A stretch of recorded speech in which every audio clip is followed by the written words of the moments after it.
Telangana RTC को खानियाने के खिलाफ मुलाजमीन से हो रही नाइंसाफियों, तनख्वाहों की अदम इजराई, टीएसआरटीसी को रियासती हुकूमत में जम करने के लिए Telangana state road transport corporation JAC की जानिब से हड़ताल की जा रही है। Telangana state road transport corporation JAC कायदीन मीडिया के नुमाइंदों से बात करते हुए बताई। उन्होंने मजीद बताया, डिमांड ఏంటంటే ఆర్టీసీని ప్రభుత్వంలో విలీనం చేయాలి. ఎట్టి పరిస్థితుల్లో విలీనం చేసేంత వరకు మా పోరాటం ఆగదు. అదేవిధంగా ప్రభుత్వం నుంచి ఆర్టీసీకి రావాల్సిన బకాయిలు ఏవైతే 2222 కోట్లు ఉన్నాయో అవి వెంటనే విడుదల చేయాలి. అదేవిధంగా జిహెచ్ఎంసీ నుంచి రావాల్సిన 13-1400 కోట్లు ఏవైతే బాకీ ఉన్నాయో అవి కూడా మాకు విడుదల చేస్తే, ఆ డబ్బులు మాకు చెల్లిస్తే ఆర్టీసీ లాస్లో లేదు. అనవసరంగా ముఖ్యమంత్రి గారు జోక్యం చేసుకొని ఏదైతే రవాణా శాఖ మంత్రి ఉన్నాడు అతను మాట్లాడాలి, మాకు ఒక ఇన్ఛార్జ్ ఎండీని పెట్టారు అతను మాట్లాడాలి. ఏకంగా ఇంటి పెద్దనే కర్ర పట్టుకొని బెత్తం పట్టుకొని నిలబడితే మిగతా వాళ్ళు ఎవరు మాట్లాడతారు? రవాణా శాఖ మంత్రి అంటాడు.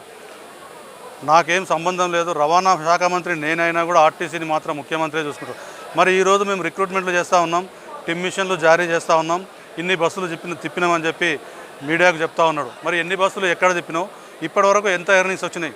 నిన్న టీవీలో చూసిన నేను కూడా వరంగల్ రీజియన్లో పర్ డే ఎర్నింగ్స్ ఒక రోజుకు అక్కడ తిరిగితే అన్ని రెగ్యులర్గా సర్వీసులు అన్నీ తిరిగితే 1,19,00,000 చిల్లర, దాదాపు 1,20,00,000 ఎర్నింగ్స్ వస్తాయి, డబ్బులు వస్తాయి. ఈ 7 రోజుల లోపల నిన్నటి వరకు 25 లక్షలు కూడా రాలేదు ఇప్పటివరకు. అంటే ఎంత లాస్ అవుతుంది? ఎవరిని మిస్గైడ్ చేస్తూ ఉన్నారు? దీనివల్ల ప్రజలకు ఇబ్బంది కలుగుతూ ఉంది. దానికి మేము చింతిస్తున్నాం. కారణం మేము మా గొంతమ కోరికలు కాదు. ఆర్టీసీని కనుక ప్రైవేటైజ్ చేస్తే ఈరోజు బస్సులలో తిరిగే ప్రయాణికులు చెప్తా ఉన్నారు అక్కడక్కడ డబ్బులు ఎక్కువ వసూలు చేస్తూ ఉన్నారు. మొన్ననే నార్కెట్పల్లిలో నల్గొండ ఎస్పీ గారు బస్సును చెక్ చేస్తే టికెట్ మీద 10 రూపాయలు ఎక్స్ట్రా వసూలు చేస్తూ ఉన్నారు.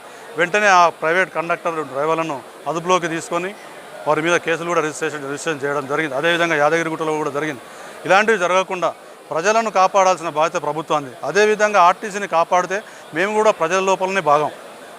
మా కుటుంబాలు కూడా దాదాపు 50 కుటుంబాలు ఉంటాయి. 50 కుటుంబాలు ఇంటూ 5 దాదాపు 3-4 లక్షలు 50,000. అయితే మమ్మల్ని అందరినీ కూడా రక్షించాల్సిన బాధ్యత ప్రభుత్వం పైనే ఉంటుంది. ఈ ముఖ్యమంత్రి కేసీఆర్ గారు ఏదైతే మాట చెప్పిండో, కేంద్ర రాష్ట్ర ప్రభుత్వ ఉద్యోగాలతో సమానంగా జీతాలు ఇస్తాం, ట్యాక్సులు రద్దు చేస్తాం, అదేవిధంగా వీలైతే ఆర్టీసీని ప్రభుత్వంలో విలీనం చేసుకుని ప్రభుత్వ ఉద్యోగులుగా గుర్తిస్తామని చెప్పడం జరిగింది. కానీ మీరు ఈరోజు మేము ఏడా అన్న అంటున్నాడు. గతంలో ఉద్యమ సమయంలో ఇంటికి ఒక ఉద్యోగం అని అన్నాడు, కాపలా కుక్కలాగా ఉంటా అన్నాడు. నేను మాట తప్పితే తల నరుక్కుంటున్నాడు. మరి ఎక్కడ తల నరుక్కుంటున్నావు? నువ్వు ఎన్ని మాటలు తప్పినావు? ఇంటికి ఒక ఉద్యోగం ఇస్తామని లేదా? మరి తెలంగాణ రాష్ట్రం సిద్ధించిన తర్వాత మొట్టమొదటి ముఖ్యమంత్రి నీవే కదా. మరి ఎన్ని ఉద్యోగాలు ఇచ్చినావు, ఎన్ని నోటిఫికేషన్లు ఇచ్చినావు? అన్నీ కూడా కొర్రీలు వచ్చినా కూడా మారట్లేదు. ఆయన ఉద్దేశం ఏంటంటే ఆర్టీసీలో దాదాపు 80,000 కోట్ల ఆస్తులు ఉన్నాయి. 80,000 కోట్ల ఆస్తుల మీద కన్నేసిండు.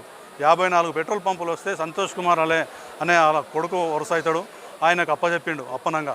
అదే కృష్ణారెడ్డి ఆయనకు మొత్తం అప్పనంగా అప్పచెప్తా ఉన్నాడు. ఆర్టీసీని కూడా అప్పచెప్పాలన్న ఆలోచనలో ఉన్నందుకే ఇవన్నీ జరుగుతూ ఉన్నాయి. ఉద్యోగాలు మాత్రం నీళ్లు నిధుల కొరకు ఆ రోజు తెలంగాణ ఉద్యమం చేస్తే ఉద్యోగాలు వచ్చింది మాత్రం కేసీఆర్ కుటుంబానికే. తెలంగాణ జనానికి మాత్రం ఉద్యోగాలు రాలేదు. తెలంగాణ జనాలు ఈరోజు మేము చేస్తున్న సమ్మెకు సబ్బండ వర్గాలందరూ కూడా మాకు సపోర్ట్ చేస్తూ ఉన్నారు. ఆల్ పార్టీస్ సపోర్ట్ చేస్తూ ఉన్నాయి. వీరందరూ ఈరోజు సాయంత్రం జేఏసీ మన ఆల్ పార్టీస్ మీటింగ్ జరుగుతూ ఉంది.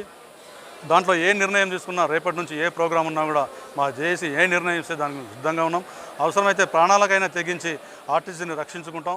తెలంగాణ ప్రజలకు మాకు అండగా ఉండాలని